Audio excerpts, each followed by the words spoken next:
Hell of a surprise today at NRG. We got to meet the new CJ, and he did not disappoint. However, it's kind of a contrast from the CJ we already knew. It's explained in the locker room, 2 sleeps away from the draft. Let's feast.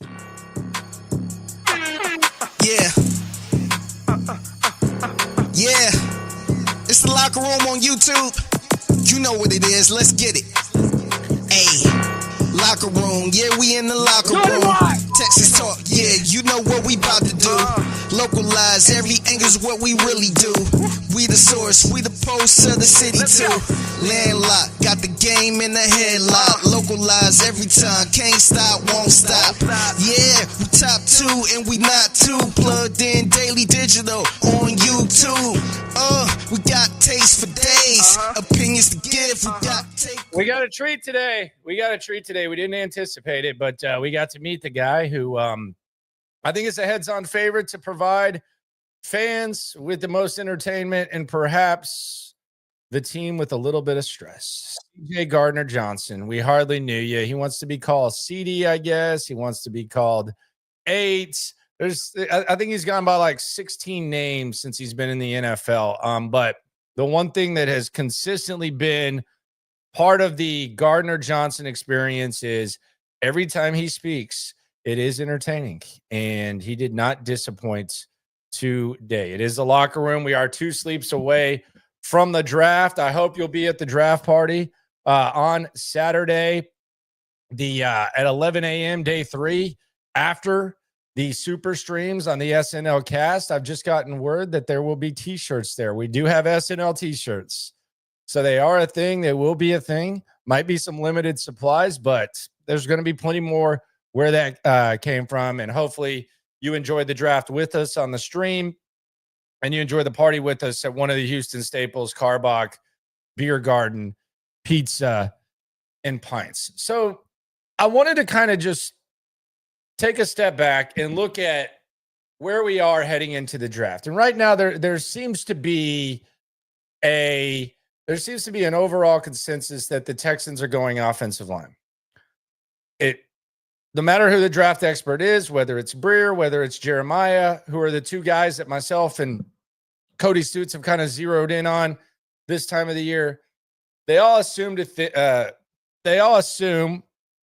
the Texans, regardless of what names are thrown out there, that the Texans will be going offensive line, and offensive line is going to be the direction in which the Texans go when the draft happens. It's also probably what many people would say is the Texans' biggest need heading into the draft. Now, I think you can make a case for a wide receiver, but I also think you can make a case that based on the wide receivers available in this draft at 25, it might not be as appealing of an option. So I think that case can be made, but offensive line appears to be where many people believe that the Texans are going to go, and that's the direction things are going with the Texans.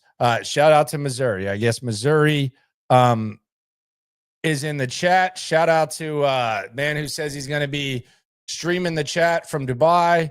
We're all over the place. Always appreciate you for letting us know where exactly you're at, where you're watching from, where you're listening from, and much appreciation for y'all for rolling through.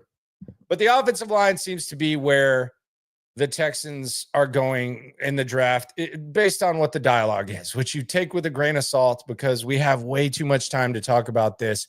And we've been talking about this for damn near a quarter of a year, the draft. Like as soon as the season ended, we were talking about this, and it's fun. It's great. But it almost feels like, it can't get here soon enough. And we're 2 sleeps away. But that is what the conversation is offensive line. Cool. We'll get to that. And the draft right now kind of at a standstill when it comes to the talk because we just want the damn thing to happen. I want to talk about the state of this team as it is heading into the draft, and really the state of this team for the large portion of last season and the biggest uncertainty of the DeMeco Ryans era and how far he can or cannot take this team. And I know DeMeco has a long time to figure stuff out, but there's going to have to be a gap closed between the manner in which the offense functions and the manner in which the defense functions. And I think there is a wide gap. Now, this is acknowledging that we don't know what Nick Caley is going to be, but we do know that DeMeco Ryans has already hired a second offensive coordinator 2+ years into being a head coach. That's a failure. That's not good. Anyone who is hesitant about a defensive-minded head coach, you're probably a little bit concerned by that. You also saw your quarterback not perform as well from year 1 to year 2.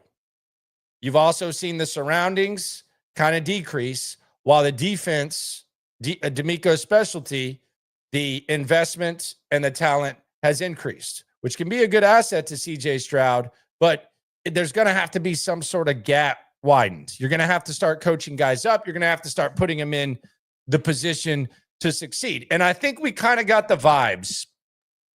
And I'm going to lump all this together. But I think we kind of got the vibes of the strength of this team, and at the most optimistic outlook, the question mark of this team, the defense versus the offense. And we got it courtesy of the two CJs. The CJ we know very well, and the CJ we just got to know a little bit today, who we'll hear from both of them here in the locker room. Appreciate everyone for rolling through. It is a locker room. Subscribe to S&L, and a reminder, like the damn video. But let's hear from CJ Stroud. I think this is interesting. CJ Stroud talking about the changes on the offensive line, and just listen to how he describes the state of the offense and what the vision is for the organization to improve the offense, which is far inferior to the defense. Here's CJ Stroud. I feel, is not my pay grade. It's just I'm just a quarterback, but at the same time, it's you build relationships with guys, and your LT, of course, who I know you're talking about, and Shaq. Those are two of my best friends, so that I've come into the league with. So yeah, it hurts. You know what I mean?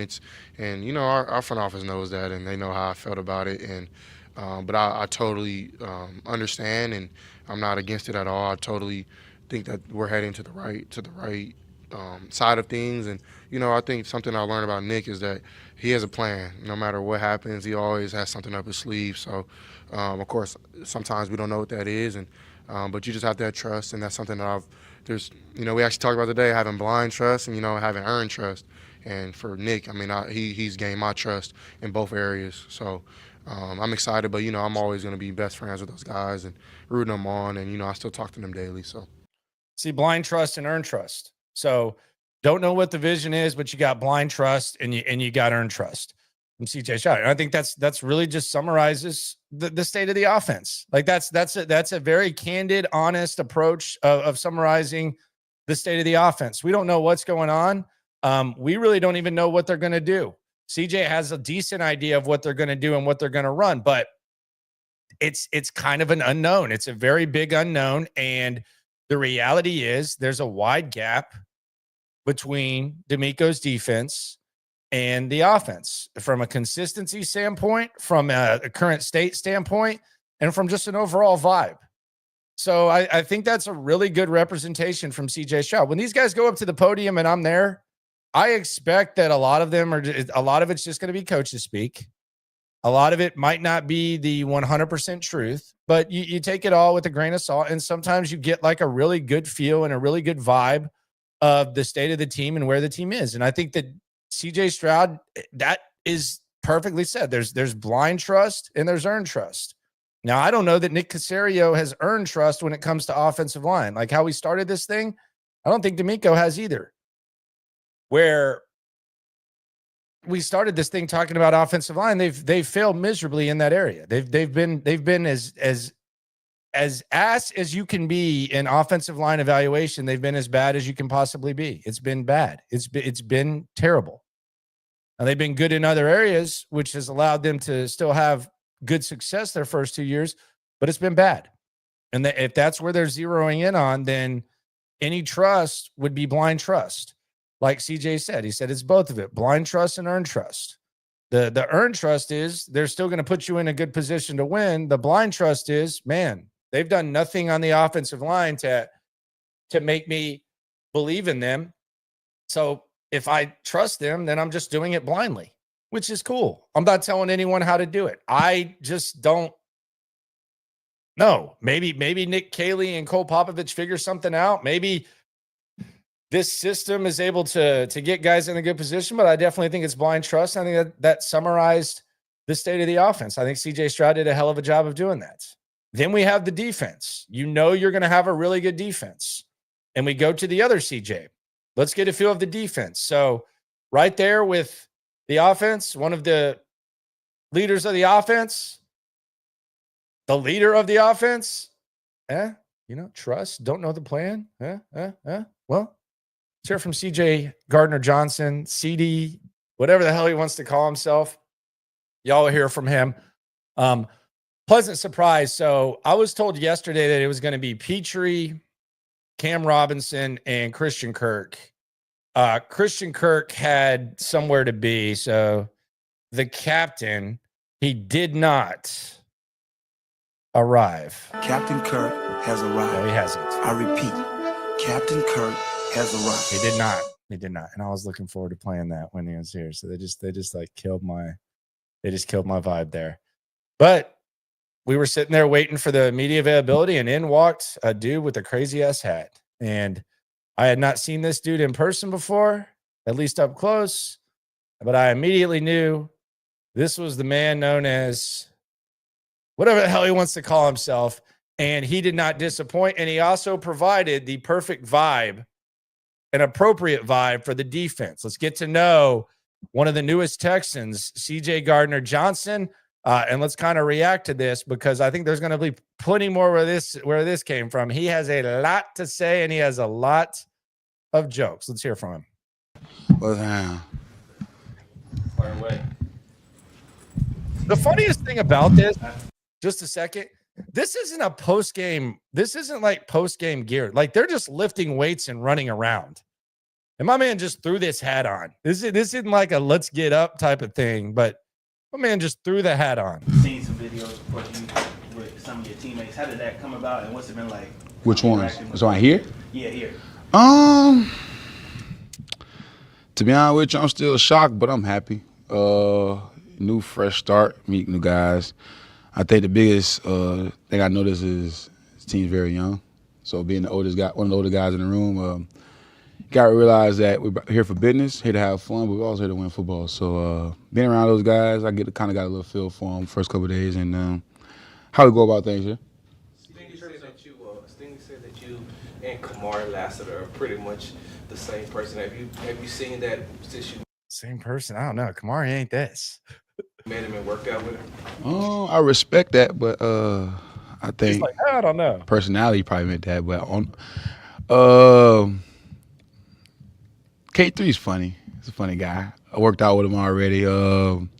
Very competitive, and he know his drive. I think when guys come in the league and just want to be seen or just be a football player, I think he has the great attitude to be one of the best corners in the league, playing the opposite side of Stingley. So I think having me and Bullock behind him, Jimmy, he's going to come into his own even more, and we're going to see more of him.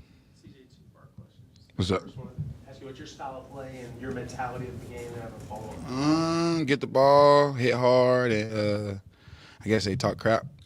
But, I mean. Get the ball, hit hard, talk crap. That is a shirt. Get the ball, hit hard, talk crap. We need that shirt. I'm one of the most winning safeties in football right now. So I think what I bring here is just culture that we should all technically have in us already. I always played winning football before. This team full of guys that's been in great colleges, from Bama to LSU, Florida State. We just got to continue to do what we've been doing since we were kids. At the end of the day, it's not hard.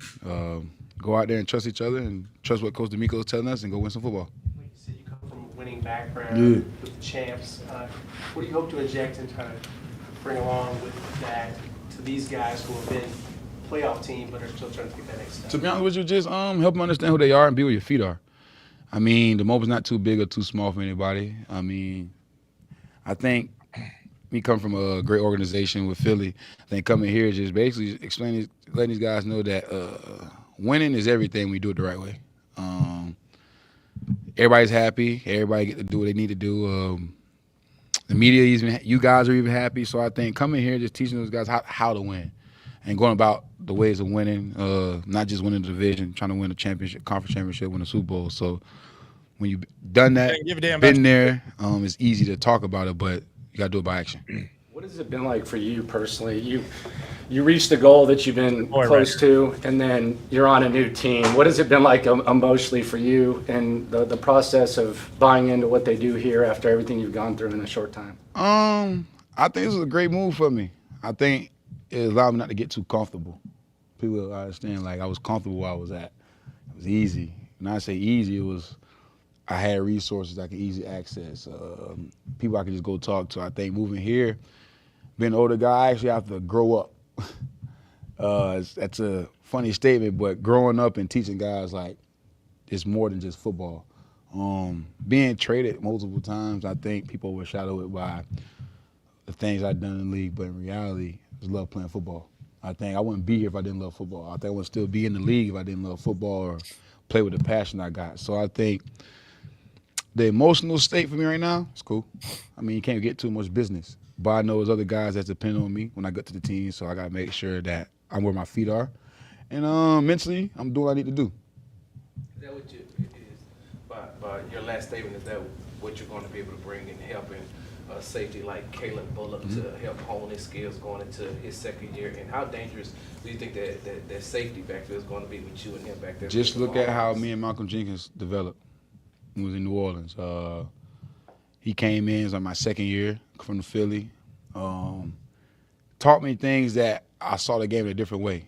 So whether it's just waking up a little bit earlier, going upstairs, talk to coach about certain things on film, or even asking questions. Like some guys, scared to ask questions.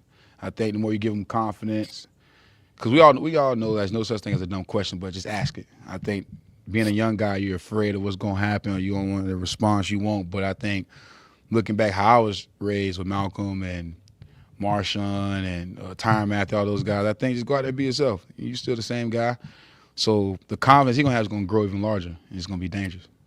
CJ, back to the culture you had mentioned, what you're bringing to the table in your short time here, what have you learned from at the top with D'Amico, kind of what's in place already here that you've enjoyed so far? Championship or nothing. He ain't bring me here to win no division. Championship or nothing, okay? Or no conference. So if I'm here to help win the Super Bowl, that's gonna be the the reason. But I think people know. A lot of people look at this team as like, oh, they got a lot of great pieces, but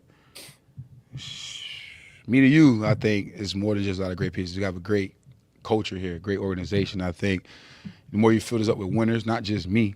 Coach D'Amico was a winner. Runner Darby was a winner. Will was a winner. So you just fill the room up with winners. I think you're going to get what you want, and I think we're going to get it real soon. Everywhere you've been, obviously you said you're most winning safety. Why is it that when you go to places immediately, they start to win and they start to take on that swagger that you kind of have? Because I don't care what the outside noise think.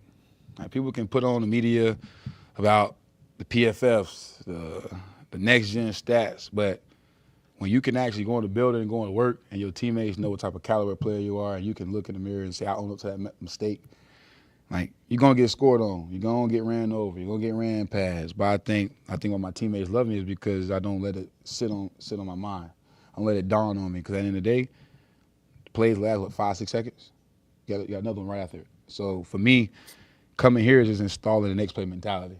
Like, I don't care what you did last week. You may call to pick this play, but next play you might get scored on. So I think having that hunger of always wanting to win, I could be losing at the littlest blocking drill in practice is going to make me mad. So I think the littlest things you got to care about. And if you don't care about it, then why are you in the league? CJ, you got to win Philadelphia. We're getting a Cooper DeJean question, man. Cooper DeJean and Quinyon Mitchell question. They were two rookies that made an impact for Philadelphia's team. What did you like seeing on the film of Kamari and Kalen and what they bring to the secondary? Young, athletic, I think one thing that's missing is experience. One thing Cooper and Q had was veteran experience from the front to the back. This was not taken away from their talents. They had an amazing skill set. But when you give guys a vet presence, I think you feel more comfortable because you can be who you are. That's like when I got to Philly and I met Slay. Safety role took off for me because I could play it better. I think when you got guys that you can actually trust, actually can talk to, been there, seen there, done that between me, Jimmy, MJ, Sheldon. There's a lot of guys in this room that's actually been in a lot of games. So those young guys, you have to take heed to it, understand that we're not just here to play football. Ask the questions like a teacher. We soak it up, absorb it, and if we can teach you it, and you can teach us something, we can learn. You can learn from each other. Go ahead. This is kind of a silly question. Where is the hat from? Is there a story behind it? Why are you wearing it today? Oh, yeah. I was teammates with Mario Edwards in New Orleans. So a lot of people look at Mario like he mean, but, you know. I don't get it. He kind of mean, but I'm going, that's my dog. Yeah. I don't get it. I like Cam Newton. Yeah. Tell Cam, get at me. Yeah. What did you think about what was your first impression on meeting the other CJ? Stroud? First of all, people don't call me CJ. Nah, I don't allow that. It's either CD or 8. CD or 8. And he's about to say John Mechie. Hey, get out the way. Give me that 8. Which Mechie got to get that up. I'm sorry, Mech. I'm sorry. I love you to death, bro, but God. He's a competitor. I say a lot of people don't understand with CJ. I met him. He cares a lot more than people think. You know what I mean? Like a lot of people look at him, he's nonchalant. Being here for the first 3 days or 2 days I've been here, he's everything you want in the quarterback. Might have to just wait till after camp. You'll may get not that be 8. immediate like people expected from the guys I played with, but you understand this guy's a winning quarterback. He helped turn his organization around. So I think having more vet presence around him is going to help him come out his shell a little bit more, which he probably already did. Just know he's still light-skinned, so kind of got a couple of – but great guy. God. When did you kind of find yourself, like, you know, we're comfortable with this? When I won the Super Bowl. When you went to the Super Bowl. Right. Because people don't care. But I mean, early on, like when you were a young player. I ain't find myself till I won a Super Bowl. You gotta understand what I'm telling you. Like my whole career, I know what the next guy's going through. Never won a Super Bowl. So all these guys in this building, they have the same hunger and anger about, I got to the top of the mountain. I've been there 3 times. So I found myself when I understood that it's not about me. When you win a championship, it's really not about you. Like you have accolades, you do a lot of things, but I think one thing I took from Philly is you can't be great without the greatest of others. And I think that's how we're going to win here. You appreciate everybody for what they really can do, from the kitchen to the equipment, even to the laundry people. Like, if he put the loop the right way, that make you feel good. So I think just accepting who you are. I think that's when I found myself, accepting who I was and understanding what I could really be and affect in a positive way. Became a world champion, and that was history. Appreciate y'all. All right, there you go. That's the CJ Gardner-Johnson or CD, whatever. I'm not calling him CD until it's like a personal thing. I'll call you by your government, but I do look forward to seeing kind of how this whole thing works. One of the guys he's going to have to work with, Jaylen Pitre. I wonder how that whole thing mixes. We heard from Jaylen Pitre. We'll hear that in a second. Not as entertaining, but just a little something. Their swarm guy, their favorite, the coach's pet, Jaylen Pitre, class act, big in the community, much richer than he's been in a while. Highest paid nickel corner in the league, or one of now, top 2, whatever. We'll hear from Jaylen Pitre in a second. On the chat, Will Monroe says the Genty is favored to go number 5 at -110 odds. Yeah, I bet 25 to win 200 on that. Although I do think that there's possibility that number 5 gets traded over. There's been a lot of talk about that. But yeah, Genty at number 5. It was 8 to 1, and now, as you see, it's -110. So hopefully you got that in. Don't listen to my betting advice, but every once in a while when it hits. Yusuf said on the chat about the CJ Stroud thing. I don't think CJ was saying he has blind trust and earned trust. I think he was saying there's blind trust versus earned trust, and trust he has in Nick is earned. He literally said both, though. He said he didn't always see the vision. And he said there's blind trust, there's earned trust, and he has both with Nick. So that's kind of what he said. Which I don't think you take that as the gospel at the podium. We've already established that they might fit to you, but yeah, I don't know. That kind of feels like a unnecessary pushback based on his mannerisms and what we actually know. But yeah, I could see what you're trying to say, I guess. Not really, but appreciate you for being here. Rob says, did not count out any wide receiver on our roster. This guy, Caley, is good at making whoever he wants to be his guy great. Cup, Puka, Edelman, Amendola. It's a long list of guys. Brother, I'm the biggest Nick Caley fan there is. He had, I know that that's like his experience. He was the tight end coach in New England when Amendola and Edelman were doing their thing. That had nothing to do with him. He wasn't the offensive coordinator or anything like that, so he was there. And it's McVay's offense with the Rams.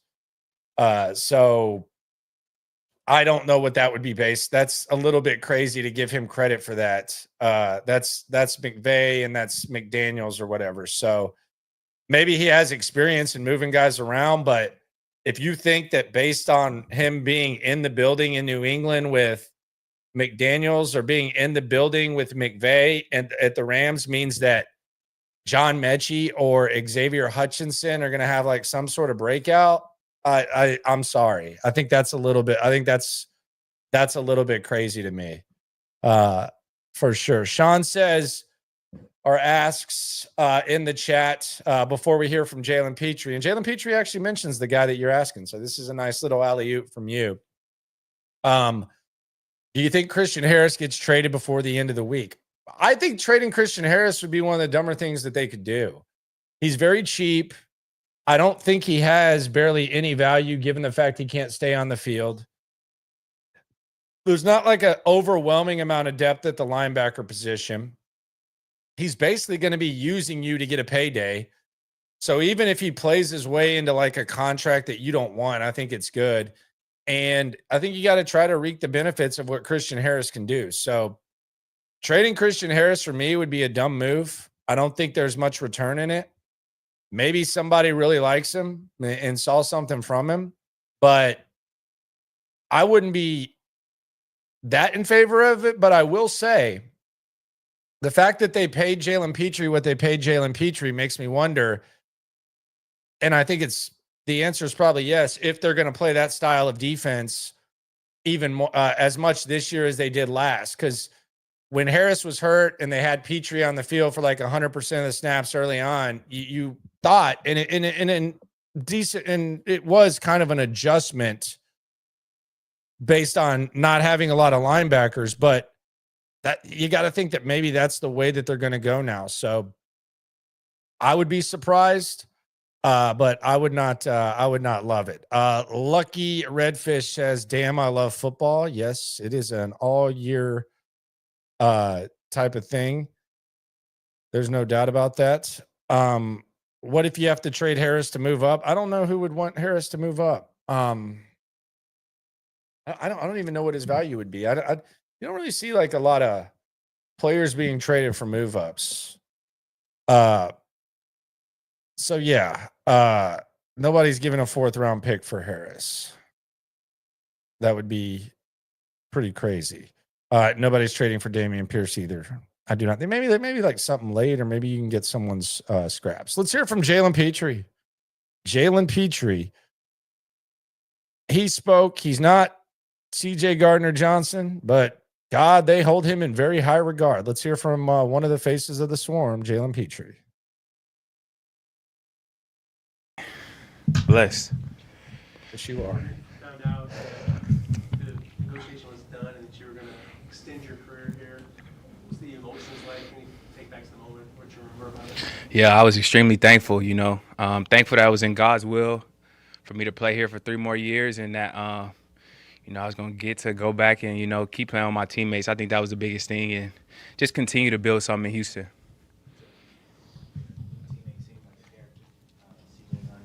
Yeah. Were you when you're freshman? Have you met him before? I had met him when I was coming out, just chopped it up with him for a little while, a couple of texts, but definitely a competitor, definitely somebody that's going to help this team, and I'm excited to get to work with him. Overall, how are you feeling with the recovery from the injury, and what are you most excited to get back in the building? Yeah, I'm feeling good. I'm feeling really good. I'm excited about what the future holds. And definitely, still listening to the trainers and everything that they want me to do, but my body is definitely feeling good and trending in the right direction. Extension allowed you to stay here and to be with this team here in your hometown. And I know that it meant a lot to you to stay with the Texans, but how much does it mean to you to be able to stay here and to be able to work in this community? Oh, it means a lot. Like I said, I'm thankful. I'm thankful that I get to play on this team and get to represent Houston, but also I'm thankful that I get to continue my duty off the field, helping out and inspiring the kids that's coming up. And, we going to continue to do more and continue to help out as much as we can. So I'm excited, man. I'm really thankful. At your school event, you talked about players that bring you into the building, guys like CJ Gardner-Johnson.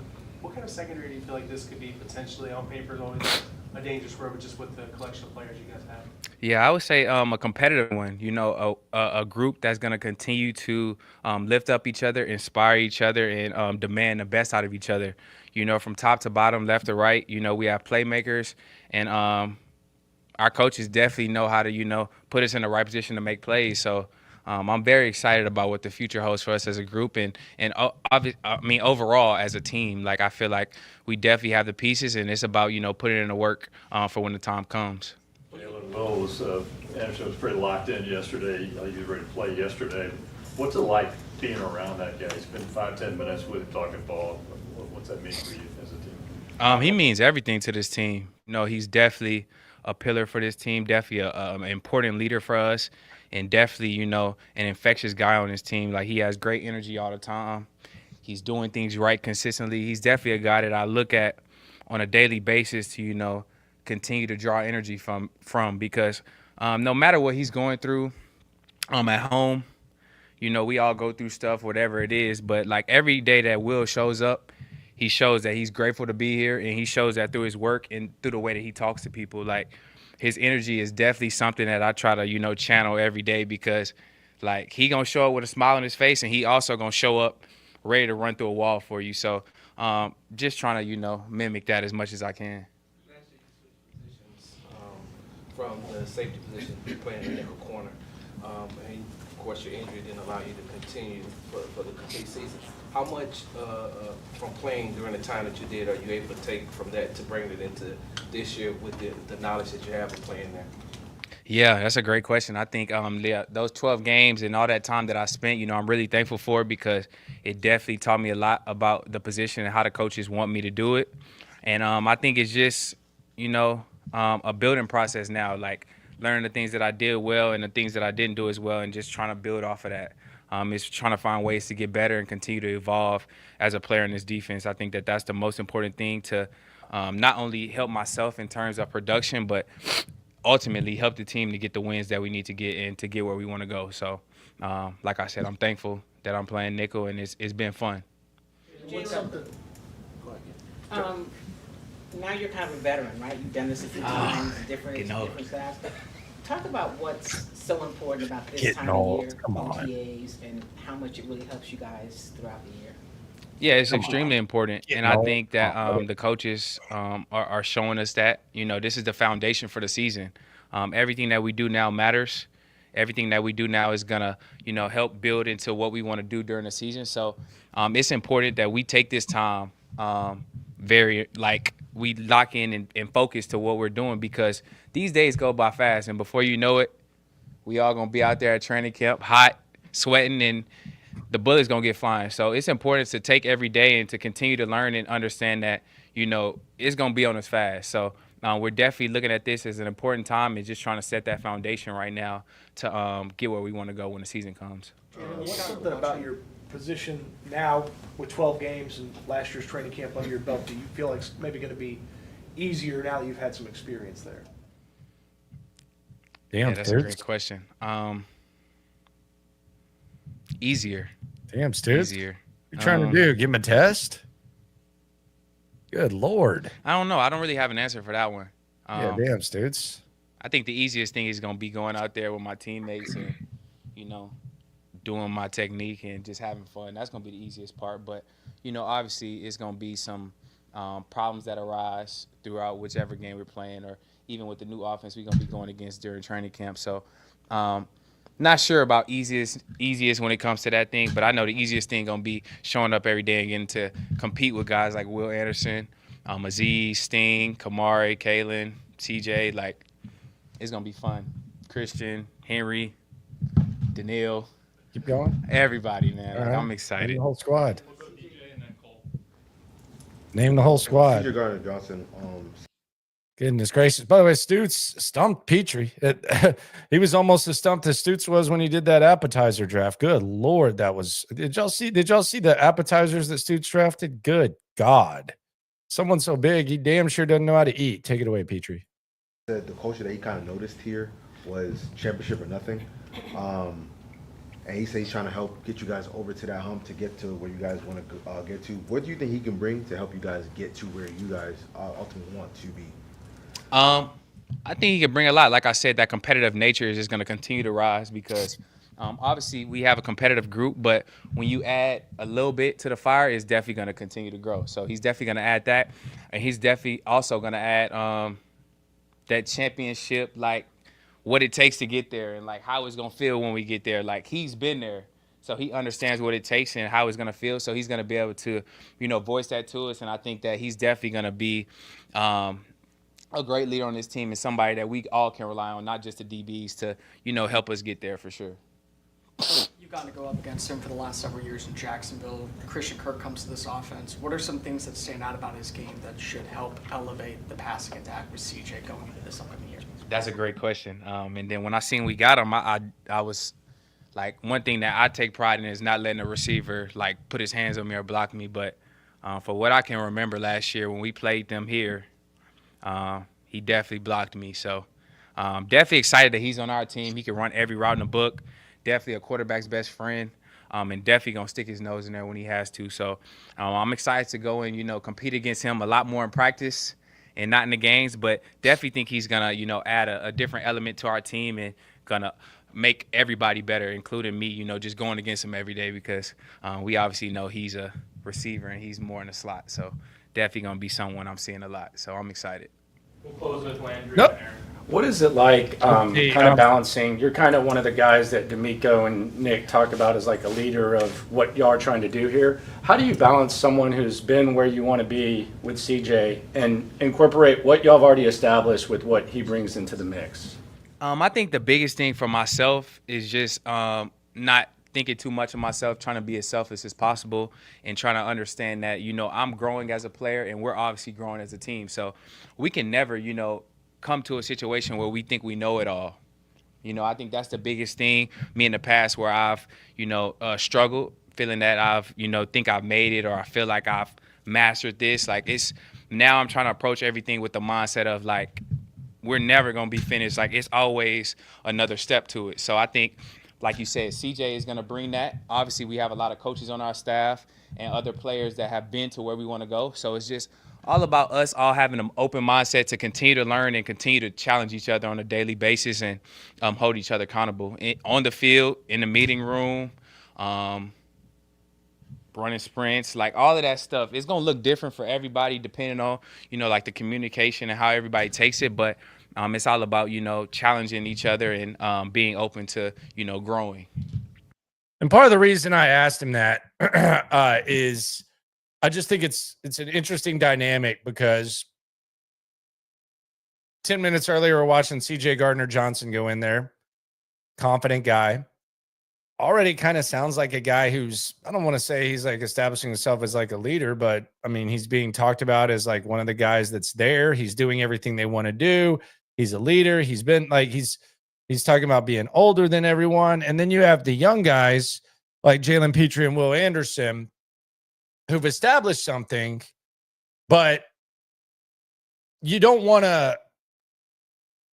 You want to pick each other's brains as much as possible and kind of blend in together, as opposed to CJ Gardner-Johnson coming in here and telling them everything and them telling them. So I just think it's like an interesting dynamic. I think it's something that most people that work in any field can kind of relate to. So I do find that interesting in that type of challenge. Matt Marr on the super chat.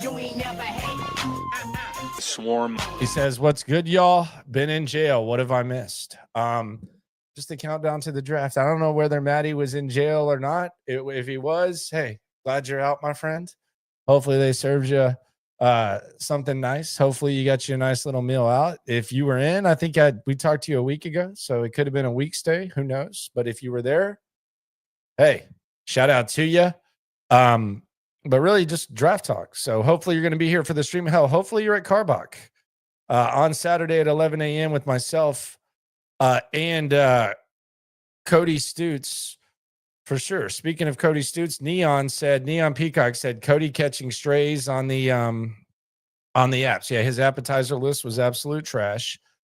Benji Man says, damn, kind of harsh on my boy Stutes. I just said, for a big guy, he doesn't really know how to eat. Like that was a weak ass appetizer list. I just was a little bit disappointed in Cody. Colt G on the chat says, not to be negative, but if Bro could be healthy for all 17 games, that'd be nice.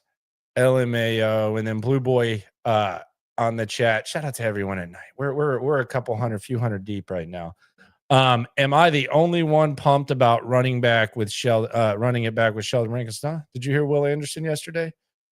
He sounded very, very excited. Let's hear the rest of Jaylen Pitre here in the locker room. CJ Stroud was talking yesterday about a couple months or maybe shortly before you want to continue your deal, assuring you, hey, it's going to happen, and just kind of encouraging you. What do you remember about that conversation, and what did you learn about kind of the business of football going through the process for the first time? Yeah, it was different. It was definitely something that I've obviously never been a part of, doing the negotiation process and stuff. But I definitely trusted my team and, the Texans and their staff to get things done.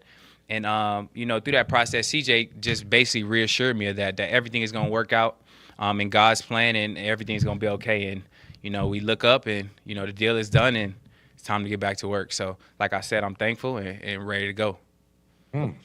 Yep. Appreciate y'all. There you go. Jaylen Pitre, one of the faces of the swarm. He spoke. The last, maybe there's kind of a factor in of the amount of money that Jaylen Pitre's gotten, and we've kind of talked about it a little bit. Highest paid nickel corner seems a little bit wild, especially with this draft of what they got, but there's a lot of value. And you heard the final question from Spike Dudley asking him about the CJ Stroud conversation. And I thought that was a good answer from Pitre. By the way, I think Matt might be a prison guard if I'm not mistaken. So I don't know that Matt was, I think, in jail. I think he might be a prison guard. My uncle was a prison guard. Shout out to my uncle. So maybe that is what Matt doesn't strike me as a jail guy. Although you never know. You never know. You can't judge a book by the cover. Some thought the Mendez brothers were good dudes. But it just kind of is what it is. Someone else we heard from, and I want to do an exercise here. And I guess somehow Cody Stutes found out that I was talking crap about his thing. So I'll issue an open challenge to him if he wants to come through here and defend that bullshit that he put together on the You're damn straight. I'm going to sit here and defend it. Oh my God. You're damn straight. What? Sorry I didn't draft a triple dipper for you, Landry. Sorry I didn't get boneless wings for you, Landry.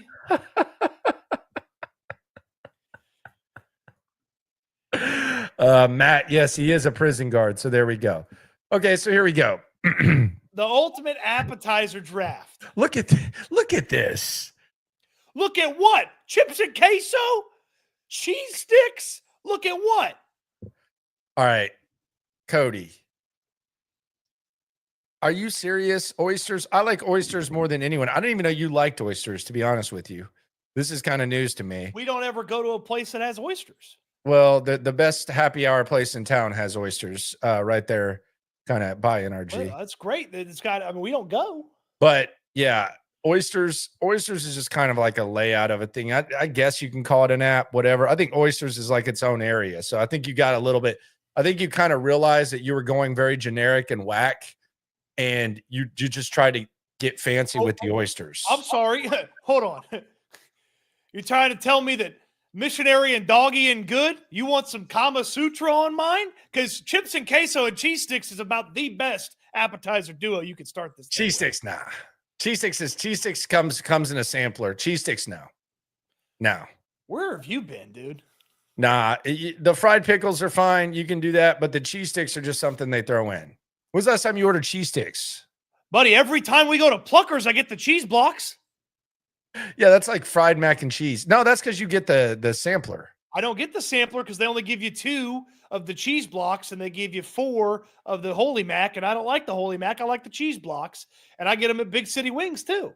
How often have you been going to Pluckers? Pluckers really kind of just ticked me off, like tweaking the membership program. I felt like an outsider when they started doing that. I was like a proud member for like 3 years. And then I just kind of felt like an outsider when they started doing like layers and weird stuff like that.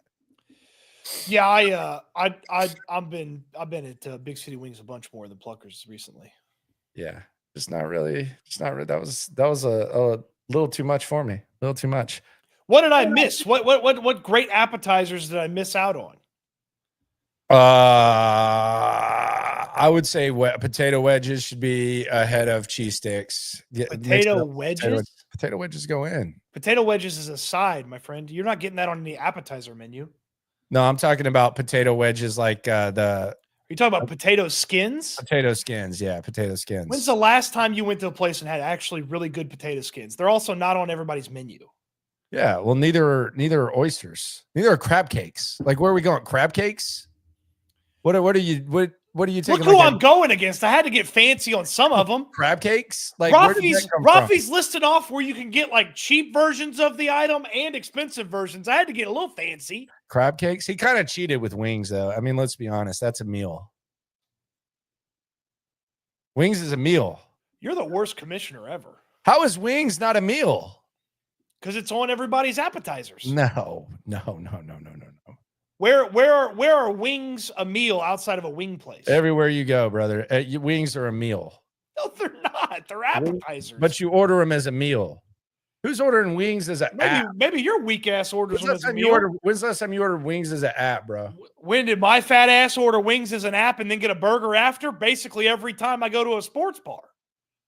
Matt says everyone knows that toasted ravioli is the best appetizer. Yeah, but you're cheating because you're in St. Louis and it's the best in the country in St. Louis. Someone says nachos are a meal too. I mean, they can be. Yeah, can be. Chips and salsa is always on the list. I know that's like real bland, but chips and salsa you can't go wrong with. Can't go wrong with chips and salsa. Can't go wrong with chips and guac. But neither of those are better than chips and queso. Chips and salsa is better than chips and queso for me. Well, you're in the minority on that. You go with the nachos or whatever. Fried okra can't be an app. Fried okra is an underrated side though. Cheese fries, I think cheese fries can be considered. I think loaded fries crossed the territory into entree a long time ago. Yeah, loaded fries got a little bit crazy, but yeah. Anyway, I was just talking smack on your app list. It wasn't anything serious. Quesadillas can be an app. They're on the app list. Quesadillas do end up on the app list quite a bit, and I probably, I could have done something with that for sure. I think quesadillas. I can't see how people order them at Mexican restaurants. Like it just kind of seems like a waste. They're a nice addition to like a big appetizer sampler from a Mexican place, though. You get a big appetizer sampler, and they got you like half a quesadilla on there. Oh yeah, if you get the sampler and you get like the quesadilla and then the nachos and whatever the hell else they throw on there. Onion blossom, man, it's very rare. That's onion strings though at Saltgrass go in with the dip, little onion string action. Onion rings should be on the list. Onion rings should be on the list. Onion rings is more of a side than an appetizer. Yeah. Do you know what an appetizer is? There's a whole section of the menu for it where it says appetizers. Yeah, Put them over there. A lot of times onion rings are on there, smartass. Yeah, a lot of times or sometimes. A lot of times onion rings are on there, sir. Appetizers or onion rings are a side now. A lot of times onion rings are on there, sir. A lot of times they serve the chicken wings with fries. That kind of tells you that it's a meal too. Yeah, at chicken wing places. Yeah. Well, I mean, no, a lot of times they serve it there. So if I went to Chili's and ordered chicken wings, they give me a side of fries. That's not what happens. They might. That's not what happens. They might. Let's see, Chili's. I thought about cheating instead of taking the crab cakes and just taking a Chili's triple dipper, because then I get like 10 different appetizers. Chili's chips and salsa for some reason. I know some people will be like hipstery about it. It just hits for me. I don't know why. It's free if you give them your phone number and email. Yeah, I know. I'm aware. Well, not everybody's aware. Okay, that one for you. That's for the people. Oh, I'm aware. One for you is for the people. I got a fantasy draft I think you'll like tomorrow. Okay. It's the worst roads and highways in Houston. 6959. So with highways, you had to have sections. 6959 right before Westheimer, where it curves from 59 to 69, where you pass like to where Fuddruckers, the old Fuddruckers is on your left and you're driving and you have to go up and curve up. 6959 right there. Westheimer, the entire fucking area around Westheimer, as soon as you cross over the bridge to the mall, is an absolute disastrous joke. That sucks. Embarrassing.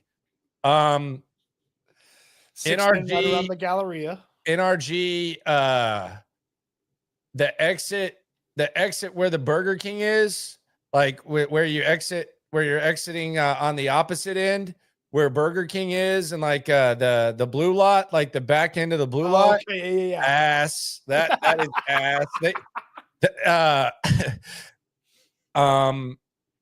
Let's see. Needless to say, we had a lot of choices. Downtown. What's the road where the Heights merges into Shepherd?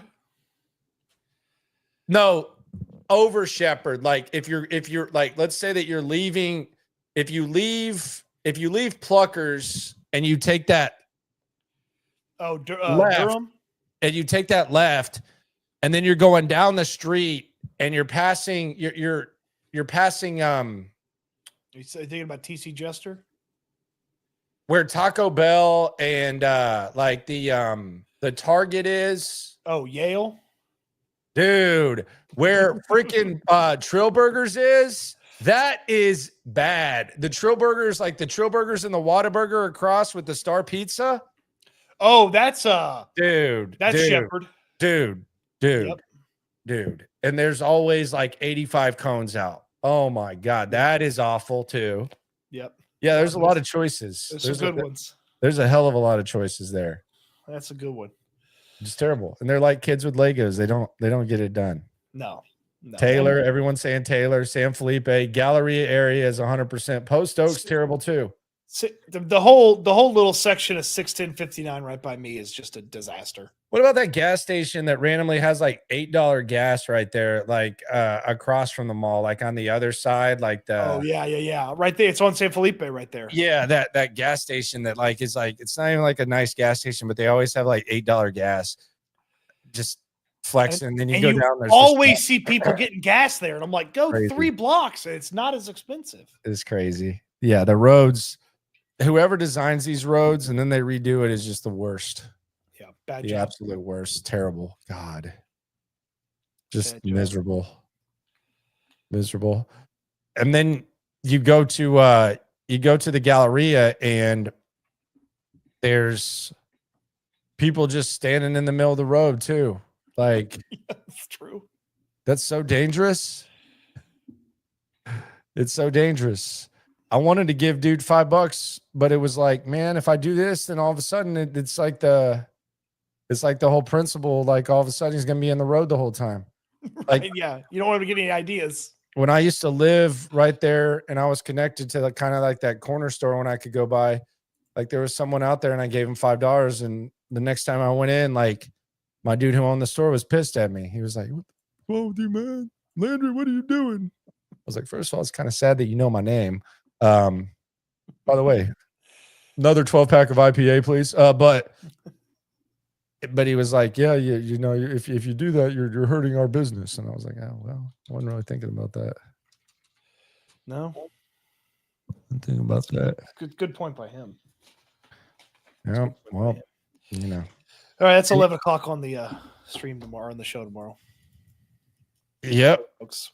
I'm sure you'll harshly judge that one as well. Nah, there's no wrong answers in that one, sir. There's no wrong answers on that one. All right, so we got 2 sleeps. So, all right, appreciate you later. See ya. All right. It's Cody Stutes, S&L. Oysters forever. I love oysters. Just not really, didn't really kind of feel like they fit in there. Best oysters in town, though. Lock Bar Happy Hour. Best ones. Easily. $1.50. Beast. You got the best hush puppies, too. Lock Bar Happy Hour. Elite. So we heard from Cam Robinson, and I just want to do a little exercise here on the back end before we get out of here and we get half of our sleeps out of the way before the draft actually happens. I want you to look at this guy, because as I'm looking at this guy, Cody with the RKO out of nowhere. Yes, he did. It's a run in. But as you look at this guy, I want you to tell me, do you feel good that this guy could be protecting your quarterback's blind side? Let's just hear a little bit from Cam Robinson. That's kind of how I looked at it. I just thought, okay, well, is he going to be able to block guys? Let's just judge at the podium. Very highly of you and the job you did, stepping in for a great player when you got hurt. How did you feel about your Minnesota experience, and kind of as toward the end, did you feel like, hey, I'm getting back to playing the way I want to play? Yeah, first of all, I thoroughly enjoyed my experience in Minnesota. It was fun. I mean, it was cold, but that was probably the only bad thing I got to say about it. And I felt like I was playing, good ball, not just towards the end of the season, but from the moment I stepped in. I think I got there on a Thursday and played the game on a Sunday. So. Based on your understanding, how things with Houston come about, and why ultimately were they the right fit for you? Obviously when this offseason started, before free agency, we was just kind of trying to get an idea for what teams needed, what team needs, and just got with my agent. And once free agency started, when the teams just started reaching out, we just kind of wanted to get with my agent and just kind of figure out what would be the best fit for myself. I think Houston was just the obvious pick for myself. I know you just came from Minnesota, but you've played the majority of your career with Jacksonville, and that's a rival. So what is it like? Is it weird playing for kind of a former rival, or what's that transition like? I mean, I haven't played against Jacksonville like with the Texans yet, but after I got traded last year, I think it was my second game. I had to go back down to Jacksonville, so I already knocked that feeling out of kind of just like going against the old team. So, I mean, I'm understanding. Of course, I understand what that game means here. I understand what that game means for the division, and I'm aware of the magnitude of that game. Can you talk about what about Houston made it the right fit? You said it just made sense. Well, I mean, it was just all obviously great coaching staff, great players, great quarterback, great culture, and it was easy for me. I live in Dallas, Texas, so it's right down the road. Family, it'll be accessible for family. My girlfriend, my son, my mom, sister, all my friends. So that definitely played a part into it too. But ultimately, I just felt like this was the right pick just based on the Middle, culture, bro. based on the coaching staff and my teammates I'm gonna be playing with. I know you haven't talked to the coaches a lot, but just based on the brief I interaction. just wanted to hear some sort of idea of what Cole Popovich, the man of mystery, the man of integrity, the man that doesn't back down to politics, just some sort of grasp of what does Cole Popovich want and what does Nick Caley want. We'll hear what he had to say about that, and then we'll get the hell out of here and get half of our sleeps done before the draft. You grasp what they expect from this offensive line unit. I think that from what I've taken in, they expect us to come and just do our job every day. I think the best thing you can ask for from our offensive line is just consistency, and I think that's just kind of where we're going to want to hang our hat. Just being consistent and just kind of know what you're going to get from that unit each and every Sunday. Do your job, be consistent. There you go. Didn't get a lot, but we do know that all signs point to the offensive line. The offensive line. The state of the two CJs. CJ Stroud, unknown, trust. CJ Gardner-Johnson, confident, Super Bowl or bust. Unknown, trust, Super Bowl or bust. That's the mood on each side of the rock. Who knows what happens? Who knows if that mood kind of changes, if the balance kind of moves towards the middle after the draft? Who knows? We only got 2 sleeps before we figure it out, and it's going to be very fun. Get the ball, hit hard, talk crap. That, my friends, is the quote of the day, courtesy of whatever the hell he wants to be called, number 8. John Mechie got to come up off it. Appreciate y'all for coming through. Subscribe, like, right along. Always remember when it comes to this Texan stuff, we're all in it together. Remember to like the damn video. Oh, by the way, we got t-shirts for the party on Saturday. Limited quantity, but they're quality t-shirts. This ain't no middle of the mall t-shirt that we're bringing. S&L, myself, Cody Stutes, 11 a.m. Karbach, day 3 draft party. Be there, be square. We got a lot of stuff to do. We got a lot of ball to talk. We got a lot of draft to consume, and we only got 2 sleeps till it goes down. Appreciate y'all for rolling through. Thanks very much. If we got takeaways, if it's up, then it's up. We number 1. You don't need to try your luck. Locker room, yeah, we in the locker room. Texas talk, yeah, you know what we about to do. Localize, every angle's what we really do. We the source, we the pulse of the city too.